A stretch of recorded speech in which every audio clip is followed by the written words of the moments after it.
오늘 우리가 읽은 이 본문은 예수님이 변화산에서 내려오셨을 때 그 산 아래 있던 제자들에게 발생한 문제를 이야기하고 있는 것이죠. 주님이 오셔서 본 것은 큰 무리가 제자들을 둘러싸고 있고 서기관들이 제자들과 더불어서 무슨 문제인지는 모르지만 서로 논쟁을 하고 있는, 변론하고 있는 그런 장면입니다. 변론을 하게 된 이유는 말 못하는 귀신 들린 그 아들을 가진 아버지가 예수님에게 찾아와서 고침을 받을까 했는데 예수님은 때마침 불의 중이어서 남아있는 제자들에게 부탁을 했고 제자들은 그 사람의 부탁을 받고 애를 썼지만 결국은 실패하게 됐죠. 귀신을 쫓아내지 못합니다. 그것이 문제가 되어서 서기관들과 변론하고 있었던 것으로 보입니다.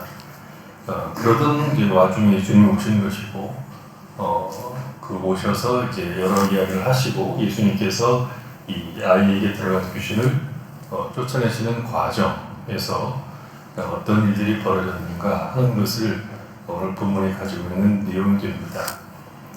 이 사건이 간단한 내용은 아니지만 오늘은 간단하게 보려고 합니다. 먼저 우리가 생각해 볼 수 있는 것은 우리가 사는 세상의 모습 혹은 오늘날 교회의 모습을 여기에서 볼 수 있다 그렇게 봅니다. 오늘 나오는 모든 인물들이 이제 우리의 모습을 보여준다는 것이죠. 여기 말 못하는 귀신이 들린 아이가 있습니다. 그리고 듣지도 못합니다. 더구나 간질과 같은 증상도 가지고 있습니다. 거품물을 흘리기도 하고 이를 갈며 파리해질 뿐만 아니라 불과 물에 자주 던져지는 그런 모습을 가지고 있습니다. 이 아이의 삶은 사실 삶이라고 말할 수 없는 그런 처참한 지경이죠. 불쌍하고 가련한 인생의 그 모습을 우리에게 보여줍니다.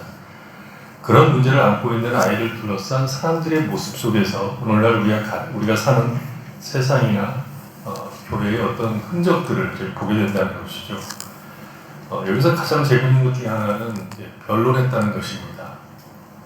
제자들은 진심으로 이 아이의 문제를 해결해 보려고 애를 썼습니다. 그러나 해결하지 못하자 서기관들이 시비를 걸어온 것으로 보입니다.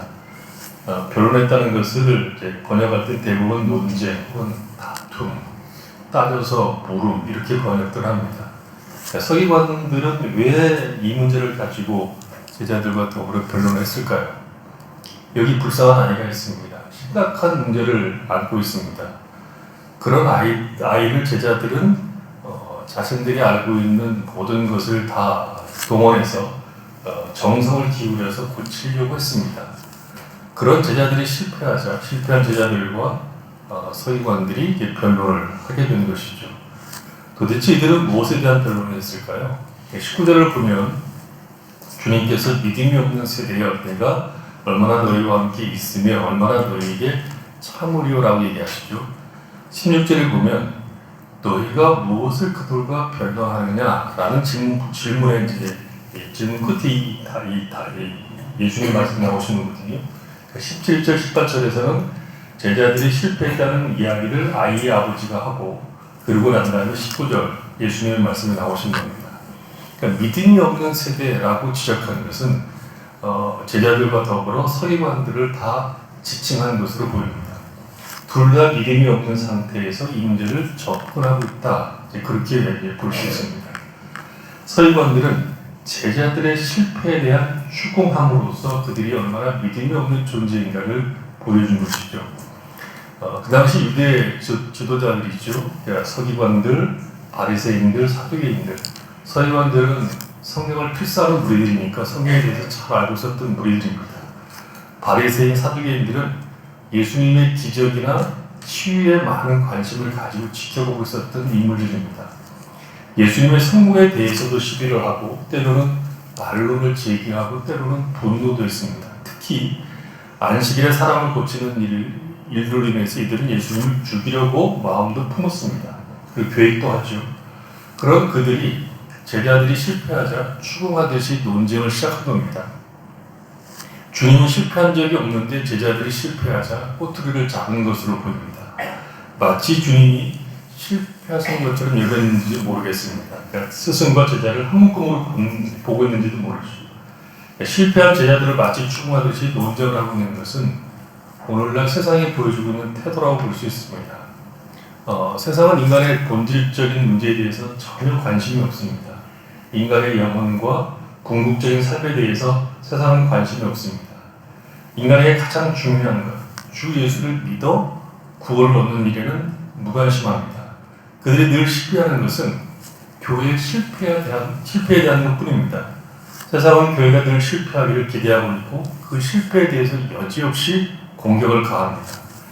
교회의 실패가 마치 우리 주님의 실패인 것처럼 여긴다는 것이죠. 그들에게 세상이 안고 있는 궁극적인 문제는 전혀 관심이 없습니다. 그들은 교회가 무엇을 하는 것인지 별로 신경을 쓰지도 않습니다. 그러나 교회가 실패하면 눈을 돌리고 비난을 하기 시작합니다. 아이가 지금 어떤 처지에 있는지 그들에게는 관심 밖에 있습니다. 서기관들은 아이가 어떤 상태인지 아이의 삶과 그 영혼에 대해서 관심이 별로 없습니다. 오늘날 우리가 살고 있는 세상이 그렇지 않습니까? 세상은 진심으로 사람의 영혼에 대해서 생각하지 않습니다. 아이가 고침을 받지 못했다는 안타까움이 아니라 고치지 못한 제자들을 공격하는 것이 세상의 정신입니다. 오늘날 진보적인 사상을 가지고 있는 사람들이 인간에 대해서 얘기하지만 그들은 자기들의 사상에 대해서 동조하지 않는 자들을 무차별로 공격해서 마치 사람이 아닌 것처럼 이야기를 합니다. 똑같습니다. 제자들이 실패한 것을 도와서 아이를 도우려고 하는 것이 아니라 실패한 것을 가지고 그들은 비난하는 것으로 끝입니다. 오늘날 우리가 사는 세상을 보십시오. 점점 더 영혼에 대해서 사람의 깊은 필요에 대해서 외면하고 삽니다. 오늘날 우리에게 가장 중요한 것은 눈에 보이는 것처럼 보입니다. 사람이 가진 아픔과 깊은 아픔과 병과 그들의 영혼을 궁리려 여기는 것이 아니라 자신의 가치와 삶과 이념이 앞에 서서 세상을 공격하고 교회를 공격하는 것이 우리가 살고 있는 세상의 모습입니다. 세상은 영혼에 대해서 아는 바가 없고 영혼을 위하여 무엇인가를 해야 한다는 사실을 전혀 모르고 있습니다. 그러나 제자들은 조금 달랐습니다. 제자들은 문제에 직면했고 그 문제를 해결해 보려고 앞장섰습니다. 제자들은 예수님이 안 계심에도 불구하고 이 아이의 문제를 받아들였고 해결하려고 나섰던 것이 제자들의 모습입니다. 그렇게 할 수 있었던 것은 그들의 경험 때문입니다. 마가복음 3장 한번 가서 보십시오. 13절 15절에 보면 예수님이 제자들을 부를 때 12제자들을 부를 때 이야기를 하시죠. 또 산에 오르사 자기가 원하는 자들을 부르시니 나오니라. 이에 12를 세우셨으니 이는 자기와 함께 하시고 또 보내사 전도도 하며 귀신을 내쫓는 권능도 가지게 하려 하십니다. 이것이 이제 그들의 삶의 경험이 되어서 맛보게 됩니다. 6장 7절로 13절입니다. 마가복음 6장 12제자를 부르사 둘씩 보내시며 더러운 귀신을 제어하는 권능을 주시고 명하시되 여행을 위하여 집합 외에는 양식이나 배낭이나 전대의 돈이나 아무것도 가지지 말며 신만 신고 두벌옷도 입지 말라 하시고 또 이르시되 어디서든지 누구의 집에 들어가거든 그곳을 떠나기까지 거기 와라. 어느 곳에든지 너희를 영접하지 아니하고 너희 말을 듣지 아니하거든 거기서 나갈 때 발 아래 먹이를 떨어버려 그들에게 증거를 삼으라시니 제자들이 나가서 회개하라 전파하고 많은 귀신을 쫓아내며 많은 병자의 기름을 발라 고치더라. 또 있습니다. 제자들은 많은 귀신을 쫓아냈던 경험을 가지고 있습니다. 그래서 예수님이 부재 중에도 불구하고 제자들은 이 아이의 문제를 해결하려고 시도를 한 겁니다. 전에 둘씩 파송을 받아서 그것도 많은 귀신을 쫓아낸 경험이 있다고 한다면 지금 3명은 예수님과 함께 갔고 나머지 예수님의 제자들이 9명이 함께 있는데 무슨 문제가 있을까 싶어서 그들은 담대하게 이 아이의 문제를 해결해 주려고 나선 것입니다. 그러나 실패했습니다. 해결하지 못했습니다. 자신들의 경험을 가지고 시도했지만 그들의 경험은 전혀 도움이 되지를 못했습니다. 제자들의 모습 속에서 오늘날 우리의 모습이 여기에 있다는 것이죠. 지금 우리가 아는 것과 같이 교회는 큰 문제를 안고 있는 중입니다. 한국 교회는 부흥의 시기가 지나가고 있고 이제 꺾어져서 쇠퇴의 길을 걷고 있습니다. 마치 오늘 본문에 나온 아이와 같은 문제를 안고 있습니다. 교회는 그것을 보고 있고 알고 있고 인식하고 있고 해결하기 위해서 애를 씁니다. 그 한국교회 가서 여러분 예배를 드리면 눈에 확 띄는 것이 이제 하나가 있지요. 어느 교회를 가든지 큰 교회, 작은 교회는 제가 잘 안 가는데 큰 교회를 가보면 가장 눈에 띄는 것이 역시 찬양대입니다. 뭐 100여 명가량 되는 교회, 7, 80명 되는 교회 찬양대가 있는데 눈을 씻고 봐도 거기에 20, 30대의 청년들은 거의 없습니다. 그리고 50대, 60대 머리가 벗겨지고 머리가 하얀 그리고 얼굴도 쭈글쭈글한 그런 분들이 거의 찬양대에 다 앉아 있습니다. 젊은 애들은 없습니다. 심각한 것 중에 하나는 대학교 기독교 단체들이죠. 과거의 명성을 알렸던 CCC, UBF, IBF, 내비게이터 이런 우리가 대학 다닐 때 아주 그 유명한 선교단체들이거든요. 힘이 있었고 이 단체들이 그 기독교 학생을 가르치는 단체들이 가입하는 학생들이 없어서 난리가 납니다. 강원도 춘천에 있는 모 국립대학, 강원대학이죠. 강원대학에서 이 단체들이 자기들끼리 어떻게 해결해 보기 위해서 이제 모여서 몇 명 안 보이니까 몇 명 안 보이는 데서 뭐 뚝딱뚝딱 해봐야 힘도 안 나고 그러니까 그래서 우리가 한꺼번에 다 모여서 연합예배 한번 드려보자 그랬는데 50명도 안 보더라고요. 마치 본문에 나온 아이처럼 청년들이 다 병들어 있을 뿐만 아니라 교회가 전체적으로 침체의 길로 들어서고 있음을 인식하고 많은 노력을 하고 있었지만 힘에 부치는 것처럼 보입니다. 과거 부흥 시기에 우리가 경험했던 것들, 그 기억들이 있기 때문에 다시금 그 시절의 기억을 살려서 이 방법 저 방법 다 동원하지만 교회의 영광을 다시 찾는 일은 그렇게 쉽지 않아 보입니다.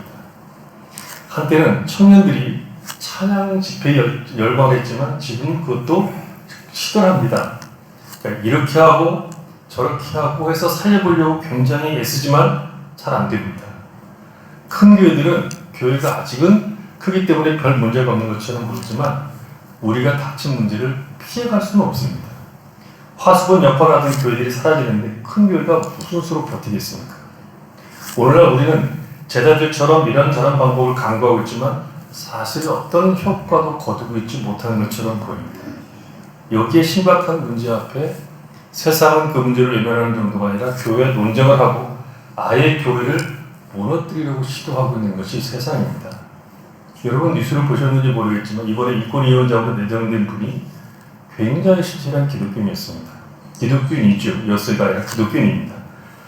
그분은 성경을 하나님의 말씀으로 다 믿는 분이었어요. 성경 전체를 하나님의 말씀으로 믿는 분이었고 한국 국회 역사상 국회에서 처음으로 하나님이 천지를 창조했다고 말하신 분이었습니다. 이 사람을 청문회에서 모 국회의원이 성경을 문자 그대로 믿는 자들은 기독교 탈레반이라고 공격을 했습니다. 이 사람은 소위 자기가 교회를 다닌다고 얘기하고 전도사 경력도 있던 국회의원입니다. 그리고 이런 아주 험악한 말을 했어요. 하나님이 세상을 창조했다고 믿는 사람은 공직자가 될 수가 없다. 이게 오늘 한국 국회에서 일어나고 있는 일입니다. 기독교 탈레반이라는 말은 이 사람이 만든 말이 아닙니다. 소위 성경을 하나님의 말씀으로 믿는 자들을 공격하기 위해서 젠더, 아젠더, 정치적 올바름 이런 소위 진보적 정치 성향을 가지고 있는 사람들 그러니까 동성애를 인정하고 낙태를 인정하고 정치적 약자를 뭐 어떻게 하자고 하는 이런 것을 주장하는 신학자들이 만든 용어입니다. 교회 안에서 만든 겁니다. 교회는 밖에서 그리고 안에서 심각하게 도전을 받고 있는 중입니다. 한국의 유명한 신학자들 가운데도 동성애를 공공연하게 복음주의라고 말하는데 동성애를 인정하는 사람들이 얼굴을 가면을 쓰고 교회에 들어와 있는 중입니다. 그러한 중에 있다는 거죠. 그런 중에서 교회는 이 문제를 풀어보려고 했지만 별로 효과가 없어 보입니다. 둘 다 믿음이 없어 보입니다. 세상은 문제를 외면하고 있고 교회는 능력이 없어 보이기 때문에 우리가 사는 세상에는 참된 소망이 없어 보입니다. 이 아버지의 절규가 사실은 세상에 외치고 있는 소리임에도 불구하고, 그러니까 말하지도 못하고 듣지도 못하고 자주 불에 넘어져서 처참한 삶을 살고 있는 이 아이의 아버지의 외침이 우리가 듣고 있는 외침이지만, 그런데 어느 누구도 이 형편에서 이 사람을 구할 수 없다는 거죠. 그러나 우리에게 소망이 있는 이유는 이 절규를 들으시는 분이 계시다는 겁니다. 주님께서 이 문제에 대해서 관심을 기울이고 계신 것이 우리의 소망이 됩니다. 주님은 세상의 문제, 인간의 영혼과 삶의 문제를 외면하지 않습니다. 그래서 우리에게 소망이 있는 거죠. 그리고 그 주님이 우리에게 이 문제를 어떻게 다뤄야 될지를 말씀하셨습니다.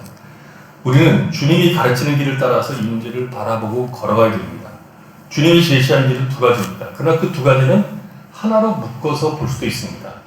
주님이 제자들에게 가르친 해결의 길은 하나는 믿음이고 다른 하나는 기도입니다. 23절을 보면 믿는 자에게는 능치 못할 일이 없다 얘기하셨죠. 믿음만이 이 문제를 다룰 수 있다고 얘기합니다. 그러나 이것은 많이 오해하고 있는 구절입니다. 믿음 망령주의라는 말로 이 구절을 오해하죠. 성경에서 가장 많이 듣지만 그 개념을 정리하기 가장 어려운 말 중 하나가 믿음이란 말입니다. 성경에서 말하는 믿음은 관계를 의미하는 말입니다. 그렇게 될 줄로 믿습니다 하는 나의 강한 신념, 소망이 아니라 내가 믿는다고 말하는 그 대상과의 관계가 믿음의 본질입니다.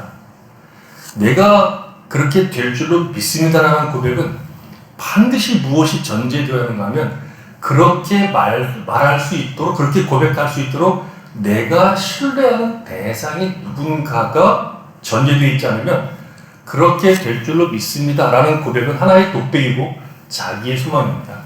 믿음은 자기의 소망이나 신념이 아니라 믿는다고 말하는 대상에 대한 이해 그리고 신뢰를 의미하기 때문에 기독교에서 말하는 믿음이라고 하는 것은 1차적으로 믿음의 대상인 하나님을 아는 것, 그리고 그 하나님을 신뢰하는 것입니다.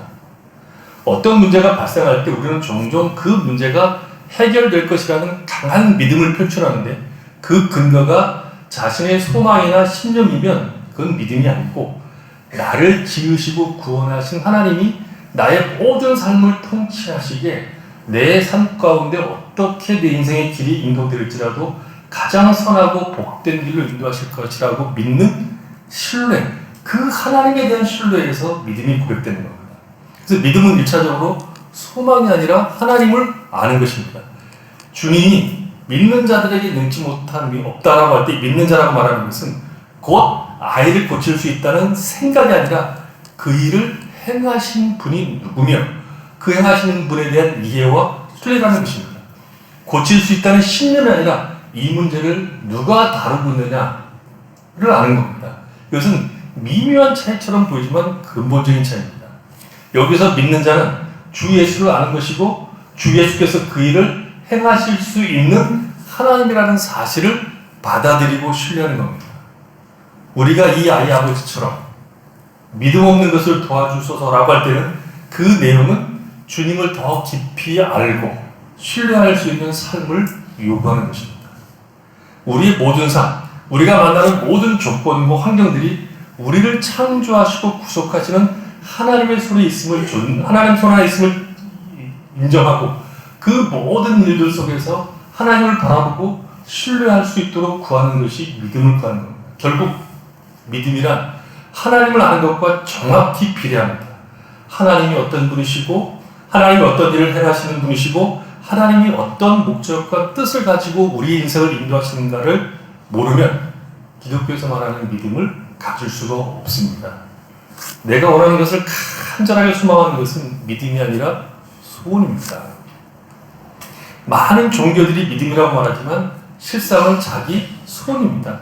내가 바라고 원하는 것을 위해서 정성을 기울이는 것은 믿음이 전혀 아닙니다. 믿음은 하나님과 그 하나님이 행하시는 일들과 내 인생 전체가 하나님의 손 안에 있음을, 그리고 그 하나님은 나에게 늘 선을 베푸시는 분인 것을 믿고 신뢰하는 것을 말하는 겁니다. 그 믿음을 가지려고 하면 성경에서 말하고 있는 것이 무엇인지를 알아야 하고, 그 말씀이 우리에게 가르쳐주는 삼위 하나님에 대해서 알고 신뢰해야 되는 겁니다. 그래서 성경은 이렇게 얘기하죠. 믿음은 들음에서 나고 들음은 그리스도 예수의 말씀에서 난다. 로마서 10장입니다. 로마서 10장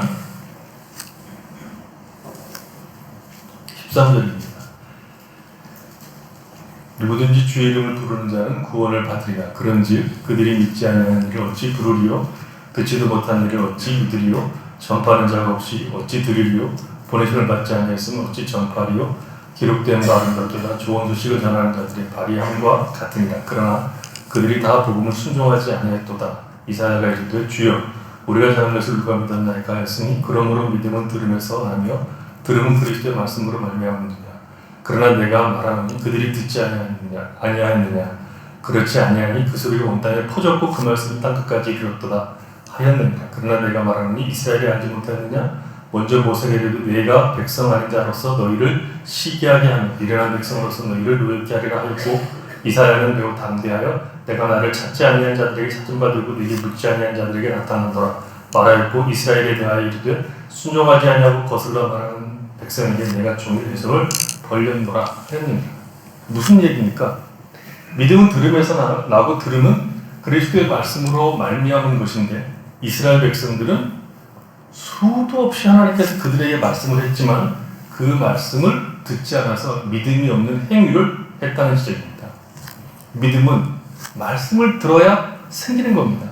말씀이 없이는 우리가 만나는 이 문제들을 대면할 수가 없다는 뜻입니다. 지금 우리에게 가장 필요한 것은 믿음입니다. 믿음이 가장 필요하다는 것은 듣는 것이 가장 절실한 시대에 우리가 살고 있다는 뜻입니다. 듣는 것이 지금 우리가 만나는 문제를 대면하는 첫 방식입니다. 우리가 말씀을 듣고 믿음을 따라가는 것이 우리가 사는 것이고 이 세상을 살리는 유일한 방식이라는 뜻입니다. 세상의 문제를 푸는 일에 있어서 다른 방식은 배제하기 무용합니다. 오직 하나의 방식만 통할 것인데 그것은 우리가 믿음으로 사는 겁니다. 예수를 믿는 자들이 우리를 구속하신 주 예수의 말을 듣는 것이, 그 말씀을 따라 살아가고 순종하는 것이 내가 사는 것이고 세상을 살리는 것이고 영광스럽게 하는 유일한 길입니다. 복의 통로가 되는 것은 믿음으로 살 때 가능한 일입니다. 지금 우리에게 바로 그 믿음이 필요한 때라는 겁니다. 그 말은 지금 우리에게 가장 절실하게 필요한 것은 하나님의 말씀을 듣는 겁니다. 주 예수의 말씀. 하나님이 누구이시며 어떤 성품을 가지고 계시며 그 하나님이 우리에게 어떤 일을 행하셨고 어떤 목적을 가지고 계시며 어떠한 사랑과 진정과 인내로 우리의 인생을 인도하고 계신가를 아는 것. 그 하나님을 아는 것이 우리에게 절실하게 필요합니다. 기독교 역사를 보면 기독교는 항상 일직선으로 성장하지 않았습니다. 기독교 역사는 늘 굴곡이 있었습니다. 올라가고 내려가는 굴곡이 있었습니다. 그 굴곡 속에서 확인해 볼 수 있는 것은 기독교가 나락으로 떨어질 때는 그를 믿는 백성들이 하나님의 말씀을 무시할 때고, 기독교가 상승할 때는 그를 믿는 백성들이 주의 말씀을 붙들고 그 말씀을 좇아서 살아갈 때입니다. 그 말씀을 사랑할 때였습니다. 지금은 우리가 말씀이 필요한 시대입니다. 하나님의 말씀을 들어야 될 때입니다. 초대교회가 예루살렘에 세워지고 난 다음에 위기가 발생했습니다. 처음 세워진 교회인데 위기가 발생했습니다. 예루살렘 교회 안에 본토 유대인 과부들과 디아스포라 유대인 과부가 있었는데 이들을 교회가 돕는 일에 본토 유대인 과부들을 후하게 대했고 디아스포라 과부들에게 박하게 되어서 문제가 생겼습니다.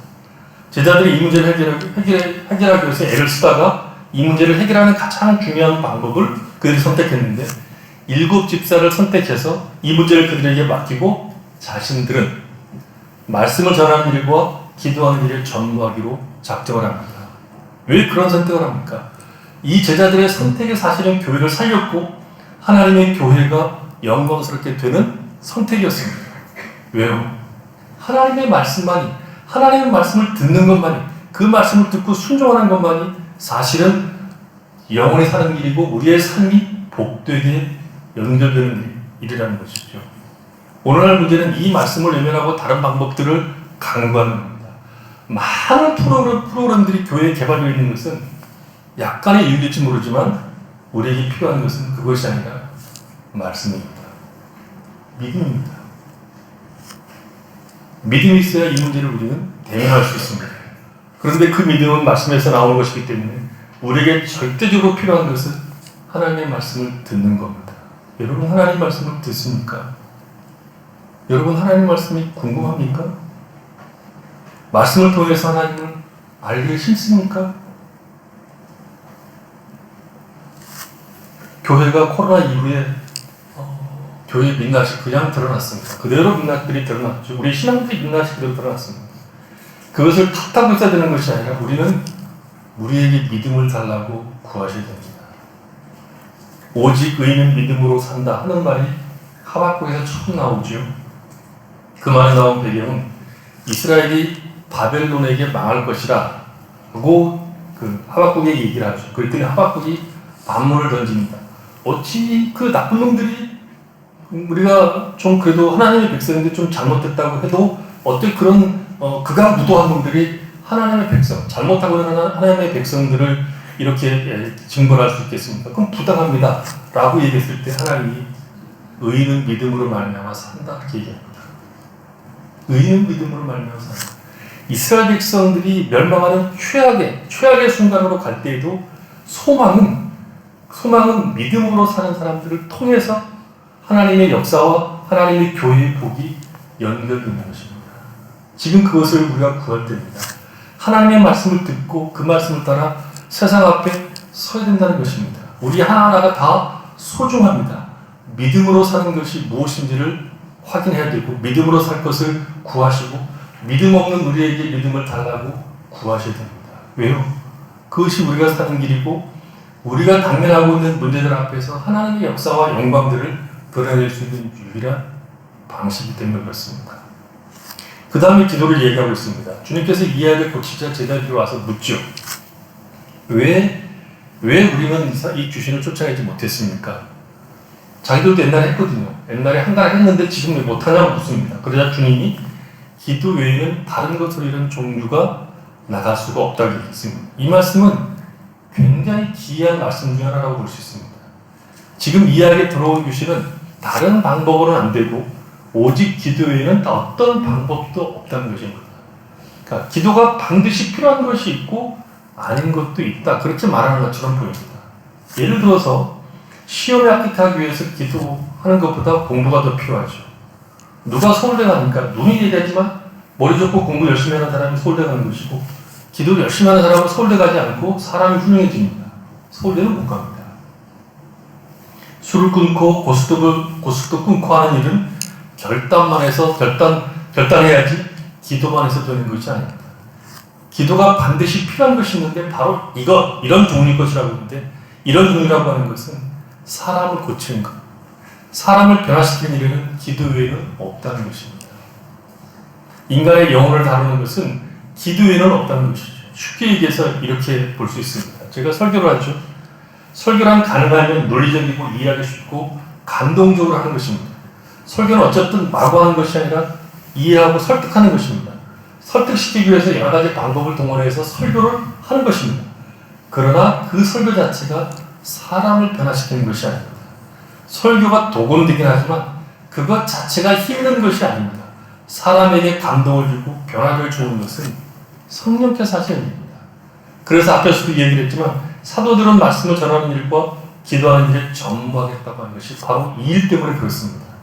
설교를 사용하시는 분은 하나님이십니다. 바울의 말을 한번 들어보십시오. 고전 고린도서 2장입니다. 1절. 여러분 이게 바울이 한 얘기라는 것을 잘 귀담아 들으셔야 합니다. 다른 사람도 아니고 바울이 한 얘기입니다. 형제들아 내가 너희에게 나아가 하나님의 증거를 전할 때에 말과 지혜 아름다운 것으로 아니하였나니 내가 너희 중에서 예수 그리스도와 그가 십자가에 못 박히신 것 외에는 아무것도 알지 아니하기로 작정하였습니다. 내가 너희 가운데 거할 때 약하고 두려워하고 심히 떨어노라. 내 말과 내 전도함이 설득력 있는 지혜의 말로 하지 아니하고 다만 성령의 나타나심과 능력으로 하여 너희 믿음이 사람의 지혜 있지 않냐고 다만 하나님의 능력이 있게 하려 합니다. 설교 준비가 언제 끝납니까? 원고가 다 작성되고 끝납니까? 아닙니다. 기도해야 됩니다. 하나님이 사용해 주시기를. 그리고 여러분도 기도해야 됩니다. 여러분도 기도해야 됩니다. 예배 나올 때 하나님의 말씀이 내 귀에 들려지기를 기도하셔야 됩니다. 한 영혼, 한 사람을 구하고 고치는 것은 우리의 실력이 아닙니다. 우리는 믿음으로 살아가려고 애를 씁니다. 말씀을 듣고 그 말씀을 따라 살아가는 일에 힘을 기울여야 됩니다. 세상과 다른 가치와 목적을 가지고 살아가는 삶을 위해서 우리는 힘을 기울여야 됩니다. 우리가 세상 앞에 답이어야 됩니다. 세상 문제에 대해서 신자의 삶이 답을 가지고 있는 자로 서야 됩니다. 예수를 믿고 사는 인생의 답을 가지고 있다는 것을 보이셔야 됩니다. 그리고 기도해야 됩니다. 이 세상의 영혼들, 이 세상을 위해서, 특히 교회를 위해서 여러분 기도하셔야 됩니다. 하나님께서 우리가 모일 때마다 그 약속하신 대로 두세 사람이 모일 곳에 당신이 늘 함께 하시겠다고 약속하신 대로 우리와 늘 함께 하셔서 우리를 충만하게 채우시고 은혜 가운데 거하도록 위해서 기도하셔야 됩니다. 아이와 같은 문제 앞에서 믿음을 구하고 기도해야 됩니다. 우리를 온전하게 하는 것은 믿음과 이 기도에는 없습니다. 신자의 복되고 아름다운 삶은 믿음과 기도에는 없습니다. 오늘날 우리에게 가장 필요한 것이 이 믿음과 기도입니다. 많은 방법이 아니라 믿음을 더해 주십시오 라고 기도하는 것 외에는 없습니다. 여러분은 믿음을 얻기 위해서 얼마나 분투하십니까? 여러분의 영혼과 다른 이들의 영혼과 교회의 복됨을 위해서 얼마나 많은 시간을 들여서 기도합니까? 우리 자녀들을 위해서 얼마나 기도합니까? 우리 자녀들은 마치 영적으로 보면 이 아이와 같은 모습이 아닙니까? 세상에서 그런 꼴을 당하지 않습니까? 돌에도 던져지고 물에도 던져지고 세상이 얼마나 사악하게 지금 가르치고 있는지 아십니까? 굉장히 사악하게 가르치고 있습니다. 굉장히 사악한 가르침을 가지고 우리 아이들을 가르치고 있고 거기에 우리는 그냥 던져놓았습니다. 기가 막힌 것은 우리 아이들이 학교에서 무엇을 공부하는지 모른다는 겁니다. 왜요? 교과서를 못 가지고 가게 집으로. 이런 나쁜 식들이 있습니까? 아이들 교과서에 뭐가 있는지 모른다는 거죠. 거기에 우리는 젠더 문제를 다루고 있고 우리가 모르는 반기독교적인 요소를 가지고 아이들을 가르치는 세상에 살고 있습니다. 그들은 불에도 던져주고 물에도 던져주고. 그런데 요즘 엄마들, 아빠들 우리를 키웠던 부모들보다 기도 많이 합니까? 우리를 키웠던 부모보다 배는 10배는 더 많이 기도해야 될 거예요. 세상이 그렇게 악해 있는데 얼마나 많이 기도합니까? 얼마나 하나님의 말씀을 통해서 믿음으로 그들 앞에 서 있고 믿음을 쫓아서 그들을 위해서 기도합니다. 우리는 이 본문을 통해서 세상을 살아가는 신자의 책임이 그리고 그 영광이 얼마나 복된 것인가를 확인할 수 있습니다. 우리 앞에 당면한 문제들은 믿음과 기도 외에는 답이 없는 그런 문제들입니다. 그러니 우리는 끊임없이 주님, 저에게 믿음을 더해 주십시오 라고 기도해야 되고 우리가 만나는 영혼들, 특별히 우리 자녀들을 위해서 끊임없이 훨씬 더 많이, 옛날보다 지금 훨씬 더 많이 그 영혼들을 위해서 기도해야 되는 시대입니다. 그런데 안 한다는 거죠. 그런 미래가 없습니다. 고칠 수가 없어요. 믿음과 기도하는 일에 힘을 기울일 수 있도록 여러분 기도하십시오. 오늘날처럼 믿음과 기도가 절실하게 필요한 때가 없다는 것을 여러분 꼭 기억하시고 주님 저에게 믿음을 더해 주십시오. 그리고 영혼들을 위해서 탄식하며 특별히 여러분 자녀를 위해서 탄식하며 기도하시는 성도들이 되시기를 바랍니다.